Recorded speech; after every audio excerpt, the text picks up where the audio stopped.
हाय, आपके साथ मैं हूँ Surabhi Sharma. India TV YouTube channel subscribe करिए, बेल आइकन दबाएं। लेकिन केरल से सबसे ज्यादा उम्मीदें थी।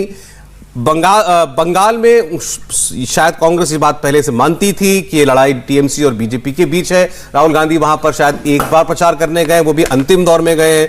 और उसके बाद अगर असम की बात करें, वहां शायद गठबंधन जो हुआ है एआईयूडीएफ का और कांग्रेस पार्टी का, वो शायद भारी पड़ता हुआ दिखाई दे रहा है।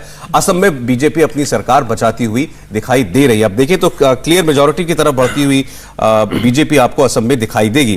तो सब जगहों पर एक बड़ी बात यह है कि एक बाइपोलर राजनीति साफ दिखाई दे रही है। अन्य आपको किसी भी राज्य में आप देख लेंगे, अन्य का आंकड़ा जो है वो 2 डिजिट में आपको दिखाई नहीं देगा। तो एक ये बड़ा क्लियर मैसेज है, हर राज्य में वोटर ने एक बाइपोलर कॉन्टेस्ट देखा है। 2 धड़ों के बीच में चुनाव हुआ है, भले ही कितनी पार्टियां चुनाव लड़ी हों। और इसके अलावा पश्चिम बंगाल एक बहुत फंसा हुआ मामला अभी भी माना जा रहा है, क्योंकि बहुत सी सीटों पर कांटे की टक्कर होगी। भले ही आपको गैप बहुत बड़ा दिखाई दे रहा हो, इस वक्त 47 सीटों का गैप अच्छा खासा होता है, लेकिन ये स्थिति बदल भी सकती है। ऐसा पहली बार नहीं होगा। अगर ऐसा हुआ तो कई चुनावों में देर शाम होते होते परिस्थितियां पूरी तरीके से पलटी हैं। सज्जन, निश्चित ये देखिए, इसमें एक बात तय है कि जो बीजेपी की जो जीत का मार्जिन होगा वो रिलेटिवली कम होगा। टीएमसी जो सीट जीतेगी वो काफी बड़े मार्जिन से जीतेगी, ये बात तय है। और मैं अभी भी कह रहा हूं कि ये जो अभी का जो रुझान सब कुछ है, मेरे हिसाब से ये पलट जाएगा। अगर हम असम की चर्चा एक बार फिर करें सौरभ, असम में भारतीय जनता पार्टी ने इस बात को पूरे तरीके से प्रदर्शित कर दिया कि बदरुद्दीन अजमल के साथ कांग्रेस पार्टी ने गठजोड़ करके एक ऐसी ताकत के साथ हाथ मिला लिया है जो हिंदुस्तान विरोधी है। और असम की पॉलिटिक्स में यह पहला मौका है, यह पहला चुनाव है जहां पर भारतीय बनाम विदेशी मामला बड़े पैमाने पर सामने आया। और यहां विदेशी मतलब सीधे था बदरुद्दीन अजमल।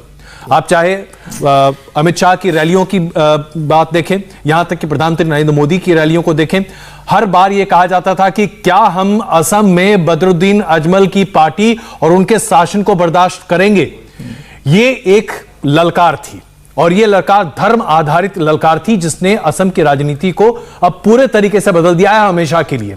एक स्टूडेंट मूवमेंट था जिसने असम की राजनीति को बदला था, और ये इस बार का चुनाव है जिसने असम की राजनीति को हमेशा के लिए बदल दिया। सीएए का नुकसान ना होना असम में, जहां पर इतना विरोध हुआ था, ये अपने आप में बड़ी बात है। और इसमें सज्जन का जो एनालिसिस था वो पूरी तरीके से सच साबित होता हुआ दिखाई दे रहा है असम के केस में, कि सीएए की नाराजगी को बदरुद्दीन अजमल और कांग्रेस पार्टी के साथ आने का जो एक सेंटिमेंट बना, वो उसने उसको ओवरराइड कर दिया। वो अपर ब्रह्मपुत्र वैली में काफी। और याद कीजिए 2011 के चुनाव में बदरुद्दीन अजमल के बारे में तरुण गोगोई उस समय के हु इज बदरुद्दीन अजमल, उन्होंने पूछा था कौन है ये, बिल्कुल अस्तित्व को नकारने के बाद वहां से लेकर अभी तक का सफर जिसमें उन्होंने अलायंस कर लिया।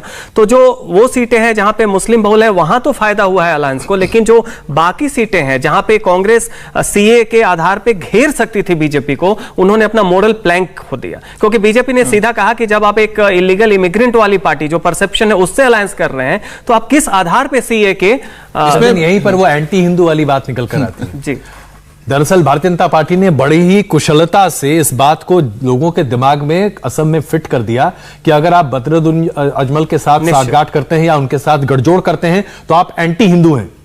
और ये एंटी हिंदू होना अपने आप में आज कांग्रेस के लिए इतना भारी पड़ा है। वरना अगर वास्तविकता में देखी जाए तो कांग्रेस के लिए असम का चुनाव जीतने के लिए इससे बेहतर मौका नहीं हो सकता था। लेकिन अब कांग्रेस के लिए अपने आप को पुनर्जीवित कर पाना असम में आसान नहीं। वापस अगर बंगाल पर लौटे हैं तो बिल्कुल साफ है कि बंगाल में मुस्लिम वोट का बंटवारा नहीं हुआ। ये वोट शेयर है वो भी दिखाता है, और जो सीटों में जिन सीटों पर इस वक्त टीएमसी आगे चल रही है वो भी बताता है। फिरहाद हकीम 12,845 वोटों से आगे चल रहे हैं। कस्बा से वो ये भी मुस्लिम बहुल सीट है, टीएमसी यहां से भी आगे चल रही है। और ज्यादातर वो इलाके जहां पर मुस्लिम बहुतायत में है या काफी वोट है, वहां पर टीएमसी का वोट मार्जिन बहुत ऊपर है बीजेपी से। आप जो बता रहे थे सौरभ, इसमें इंटरेस्टिंग कुछ फैक्ट्स बताते हैं कि फिरहाद हकीम एक ऐसे कैंडिडेट हैं जो लगातार 2011, 2016, 2021 में वो खुद अपने आप से कंपीट कर रहे हैं, और हर बार उनका जो वोट शेयर है वो बड़ा है। तो इस बार भी जब मेरी बात हुई थी, जिस दिन पोलिंग था उस दिन, तो मैंने पूछा कि इस बार क्या सोच रहे, तो उनका कहना था कि इस बार भी मैं ये सोच रहा हूं कि आखिर मैं और कितने वोट से आगे जाऊंगा या जीतूंगा, कि मुझे जीतना तो मुझे है ही, लेकिन कितने और मार्जिन से जीतूंगा ये उनको सोचना था। अच्छा, दूसरी बात यह है कि जो हम कौशबा की बात कर रहे हैं, जावेद खान वहां से चुनावी मैदान में, और ये लगभग, और जावेद खान जिस इलाके से आ रहे हैं कौशबा में ही तृणमूल कांग्रेस का मेन ऑफिस भी है। इस इलाके में मुस्लिम आबादी अच्छी खासी है और यहां पर पहले से तय माना जा रहा था कि ये जो मुस्लिम आबादी जहां पर होगा वहां पर आराम से ये सीट निकाल सकते हैं, वो साफ नजर आ रहा है। लेकिन सौरभ, सबसे इंटरेस्टिंग ये रहा कि फुरफुरा शरीफ को लेकर हमने बहुत कई बार बातचीत की चुनाव से पहले, वोटिंग से पहले, कि वो सेंधमारी कर सकते हैं, करेंगे, इसको लेकर कई बड़े बड़े दावे हुए। लेकिन जब जमीन पर हम उतरे तो हम हैरान रह गए कि जो दक्षिण 24 परगना, जो गढ़ माना जाता है फुरफुरा शरीफ का, वहां पर मुस्लिम वोटर अब्बास सिद्दीकी को लेके उस तरह से बात नहीं कर रहा था जिसका हमने सोचा था। बिल्कुल पूरी तरह से। अगर इलेक्शन कमीशन के साइट पर जो अभी रुझान सामने आ रहे हैं उसमें से 172 सीट इलेक्शन कमीशन अपने हिसाब से सामने रख रहा है। ये दरअसल वो सर्टिफाइड रुझान है जो कि अब पूरे तरीके से सामने, जिसमें 112 सीटों पर तृणमूल कांग्रेस आगे है और 58 पर भारतीय जनता पार्टी आगे है। वोट शेयर की बात करें तो 50% और 36%, यानी कि तकरीबन आप लेकर चलें तो 12% वोट शेयर का फर्क है टीएमसी और बीजेपी में। सज्जन, मैं आपसे समझना चाहता हूं क्योंकि आप इस वोट शेयर के खेल को बेहतर समझा सकते हैं। 12% का वोट शेयर डिफरेंस, इसको ब्रिज कर पाना क्या भारतीय जनता पार्टी के लिए आसान है? नहीं, देखिए 12% का जो वोट शेयर का वो ब्रिज करना बीजेपी के लिए आसान नहीं होगा, लेकिन ये वोट शेयर टीएमसी को ज्यादा जाना सीट के मामले में प्रोपोर्शनेटली नहीं बढ़ेगा। कारण यह है कि देखिए हमने पहले भी कहा कि टीएमसी अपना एक पुराना वोट बैंक का एक आधार बचा रही है। मैं आपको इसलिए करेक्ट करना चाहता हूं क्योंकि अगर आप अभी देखें तो जो वोट शेयर के आधार पर जो ट्रेंड्स दिखा रहा है इलेक्शन कमीशन, 112 सीट और 58, ये वोट शेयर के आधार पर बिल्कुल सटीक बैठ रहा है। नहीं, मेरा अभी तक जो वोट शेयर है उसके आधार पर इलेक्शन कमीशन का ट्रेंड बिल्कुल सटीक बैठ रहा है। हो सकता है कि इसमें पूरा फेरबदल आ जाए। हाँ, मेरा वो मानना है कि मतलब कि जैसे जैसे हम बाकी राउंड्स का ये वोट देखेंगे उसके बाद बीजेपी का वोट शेयर भले ही टीएमसी से पीछे रह जाए, लेकिन जो सीटों की गिनती होगी ये काफी ज्यादा इसमें फेरबदल होगा। कारण उसका ये है कि देखिए हर जगह जो बीजेपी का जो वोट शेयर है वो एक काउंटर पोलराइजेशन का नतीजा होगा और उसमें बीजेपी जो है बहुत कम मार्जिन से सीट निकालेगी।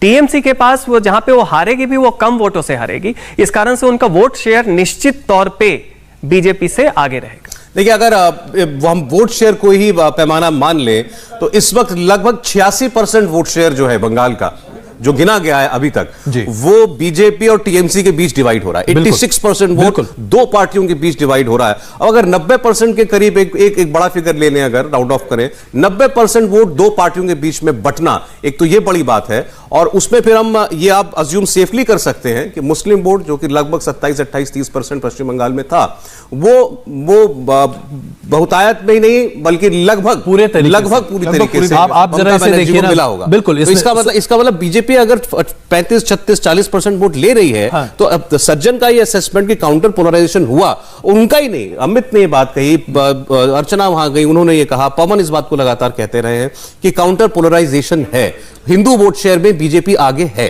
नहीं, इसमें देखिए कोई शक नहीं है कि हिंदू वोट शेयर में भारतीय जनता पार्टी आगे है। उसने अपनी बड़ी पकड़ बनाई, वो दिखाई दे रहा है।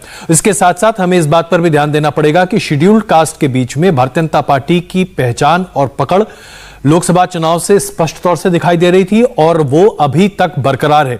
यानी कि अगर स्थानीय चुनाव में, यानी कि विधानसभा के चुनाव में अगर शेड्यूल्ड कास्ट बड़े पैमाने पर भारतीय जनता पार्टी को अपनी पहली पसंद मानता है, तो ममता बनर्जी को यह मानना पड़ेगा कि उनकी सरकार से सोशल जस्टिस का जो एक जिसको वो अपने सरकार का सबसे बड़ा परचम बनाती हैं, वो नहीं काम कर रहा। शेड्यूल कास्ट अगर उनसे छिटक रहा है तो इसका मतलब कि वहां बहुत बड़ी दिक्कत है। इसके साथ साथ कई मुसलमान जातियों को, हालांकि मुसलमान के बीच में जाति नहीं होती, लेकिन मुसलमान जातियों को ओबीसी में शामिल करना, उन्हें शेड्यूल कास्ट में जगह देना और सबसे ज्यादा मुसलमानों को शेड्यूल कास्ट और शेड्यूल ओबीसी की कैटेगरी में बंगाल में ही डाला गया है। ये ममता बनर्जी के लिए बहुत नुकसानदेह साबित होगा। हो सकता है कि अगर उनकी सरकार बनेगी तो शायद इस बार वो उसमें बड़ा परिवर्तन करेंगे। ट्रेंड्स तो सब आ चुके हैं, 292 ट्रेंड्स आ चुके हैं और यहां से अगर परिस्थिति बदलनी है तो जो क्लोज फाइट वाली सीटें होंगी जहां मार्जिन कम है उनमें फेरबदल होगा तो यह परिस्थिति बदलेगी। वरना बंगाल के सभी ट्रेंड्स आने के बाद फाइनल तस्वीर यह है, पवन 168 पर टीएमसी, 121 पर बीजेपी। अब आप बताइए, क्योंकि आपने भी पूरा बंगाल घूमा है, क्या आसार लगते हैं आपको इस स्थिति के पूरी तरह पलटने के?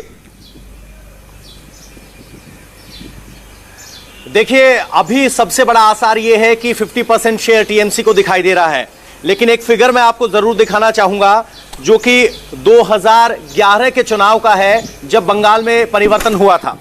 इसमें 38.9% टीएमसी को मिले थे और लेफ्ट को 41.1% मिली थी वोट्स, लेकिन उसके बावजूद सत्ता परिवर्तन हुआ था। हमें नहीं भूलना चाहिए कि 2016 में लेफ्ट के लिए 25% और कुल मिला के 12% कांग्रेस को वोट मिले थे। अब अगर लेफ्ट और कांग्रेस के गठबंधन को लगभग 7% वोट मिल रहे हैं, तो आप समझ सकते हैं कि 32 में से 7 घटा लीजिए, लेकिन 26-27% वोट शिफ्ट हुए हैं। यानी बीजेपी लोकसभा चुनाव में 40% वोट लेती थी, वो अब 35 और 36% पर खड़ी है। यानी बीजेपी गेन करने के बावजूद 6% के नुकसान पर है, और टीएमसी जो 44% पर थी वो 6% गेन कर रही है। यानी जब सीधा मुकाबला हुआ, बीजेपी की सारी कैलकुलेशन कांग्रेस, लेफ्ट और फुरफुरा के गठबंधन पर बहुत सारी डिपेंडेंट थी, क्योंकि ट्रायंगुलर मुकाबले में उन्हें उम्मीद थी कि पोलराइजेशन काम करेगा। लेकिन जैसे ही ये मुकाबला लेफ्ट वर्सेस माफ कीजिए टीएमसी वर्सेस बीजेपी हुआ जी, तो कहीं ना कहीं जो लेफ्ट और कांग्रेस के वोटर थे, उनके लिए चुनना ममता और मोदी में से ममता ज्यादा सहज लगा, इसलिए वोट शिफ्ट हो रहा है गेन के बावजूद। पवन, क्या ये माने कि जो साइलेंट वोटर की बात हम लगातार कर रहे थे, जिसका जिक्र आपने भी किया, अमित ने भी किया, सज्जन भी कर रहे हैं, वो silent voter actually Trinamool Congress का ही रहा? वो नहीं छिटक कर गया बीजेपी के पास? नहीं, हम देखिए, मेरा कहना यह है कि हम जो आकलन करते हैं, हम ओपिनियन बेस्ड आकलन करते हैं। जीत वोट शेयर से तय होती है। तो जो बीजेपी 30 से 35% पहुंच रही है, जो झंडा उठाने वाला नहीं था वो लड़ने वाला कार्यकर्ता है, वो ये दिखाता है कि सामने का कॉन्टेस्ट है।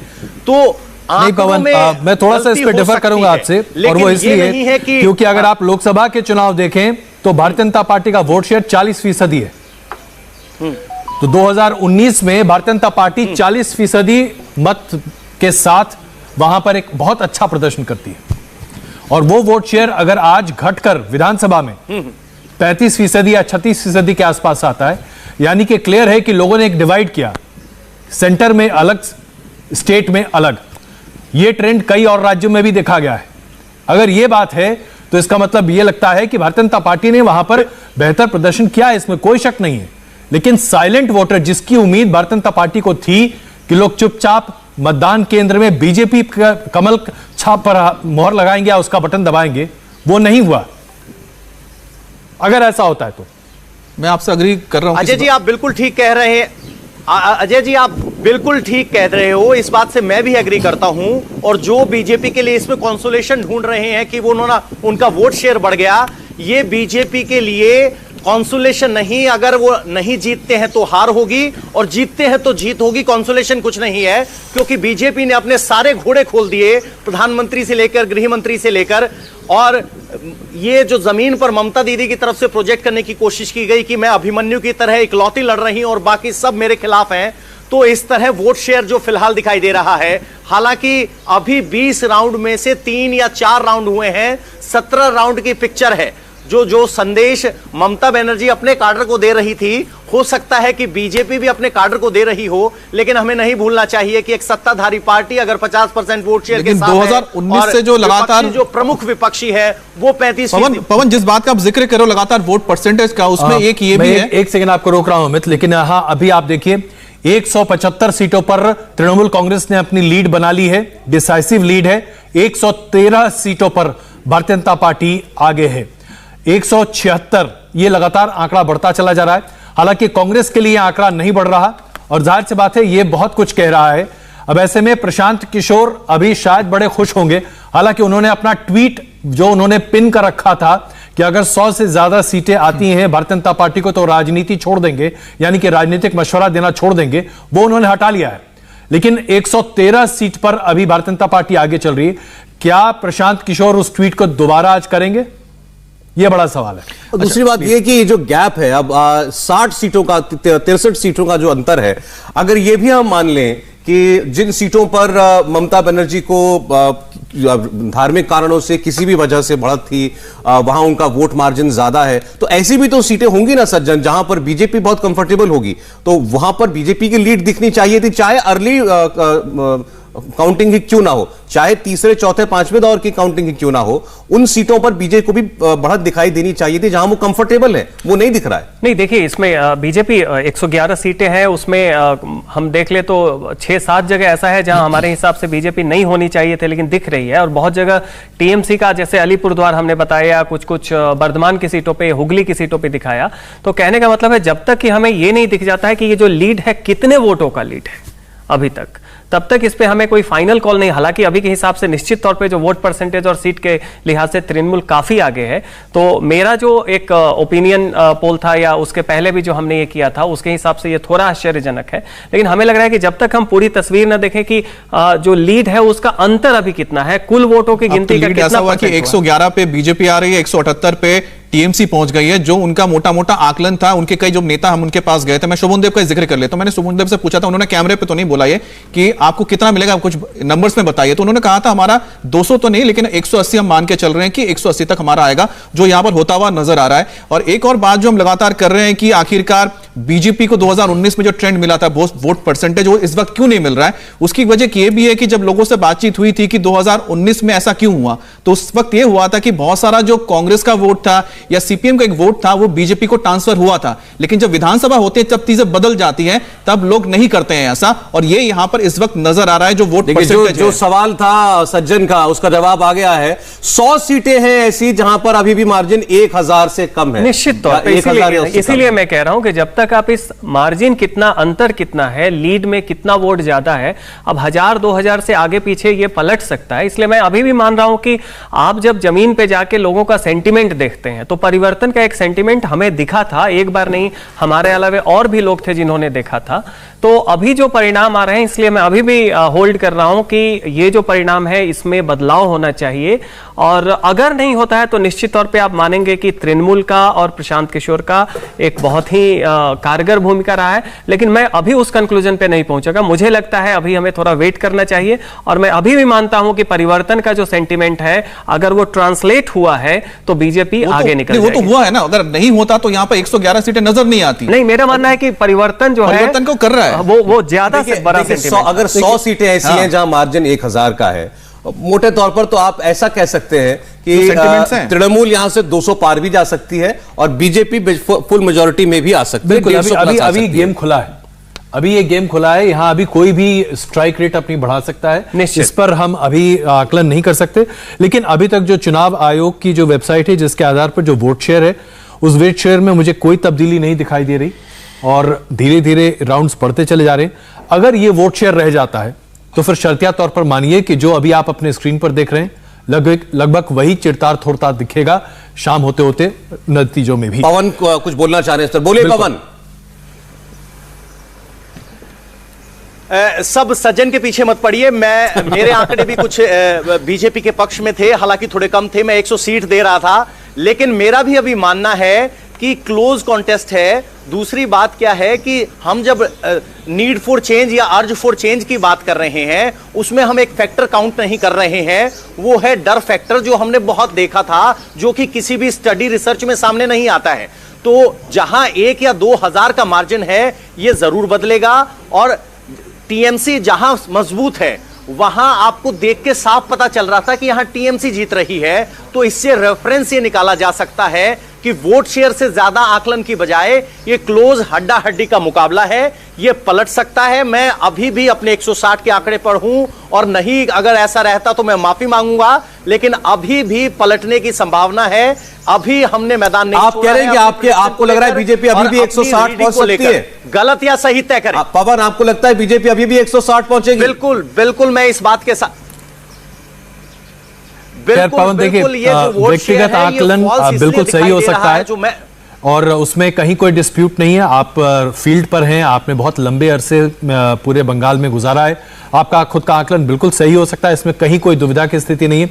अमित का भी आकलन कुछ ऐसा ही रहा होगा, वो अपने आकलन पर खड़े होंगे। लेकिन बस एक कॉशन के तौर पर मैं एक शब्द कह दूं, जो कि आमतौर पर हम लोग बोलचाल की भाषा में कहते हैं।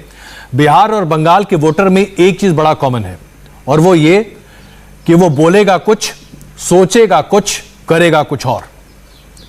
ये दो प्रदेश ऐसे हैं जो 1905 के बाद अलग हुए, लेकिन इस पूरे क्षेत्र के वोटर की विशेषता है। ये 3 लेवल पर काम करते हैं, इसलिए कई बार ऐसा होता है कि अगर आप उस जगह के हैं तब भी शायद आप नहीं आंक पाए कि आपका पड़ोसी क्या करने जा रहा है। लेकिन जो आंकड़ा आ रहा है लेकिन वो कितना इंटरेस्टिंग है, सोचिए कि आप 100 सीटों पर मार्जिन 1000 से कम है, 50 सीटें ऐसी हैं जहां पर 3000 से मार्जिन कम है।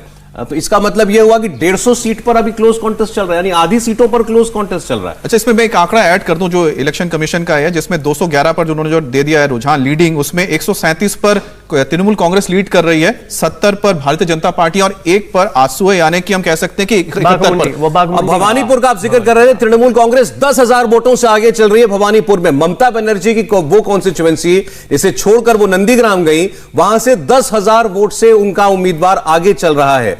तो ममता के मंत्री और दूसरे मंत्री हैं मदन मित्रा, वो 7,000 वोटों से वो अपनी कॉन्स्टिट्यूएंसी में वो लीड कर रहे हैं। तो भवानीपुर को लेकर के जो आशंकाएं जाहिर की जा रही थी, ये कहा जा रहा था कि ममता बनर्जी डर के मारे वहां से गई हैं, हो सकता है उसमें तब कोई सच्चाई रही हो, लेकिन इस वक्त वहां पर बड़ी कंफर्टेबली आगे चल रहे हैं ममता बनर्जी की पार्टी के उम्मीदवार। और अगर नंदीग्राम से वो हार जाएं तो यकीन मानिएगा भवानीपुर से आकर वो दोबारा जीतेंगे और वो सीट छोड़ेंगे शबुंदे। मनीष भट्टाचार्य भी जुड़े हुए हमारे साथ। मनीष, आपके हिसाब से 110 और 179 की जो लड़ाई है, क्या अभी क्लोज कॉन्टेस्ट की फाइट्स की वजह से ये बाजी पलट भी सकती है?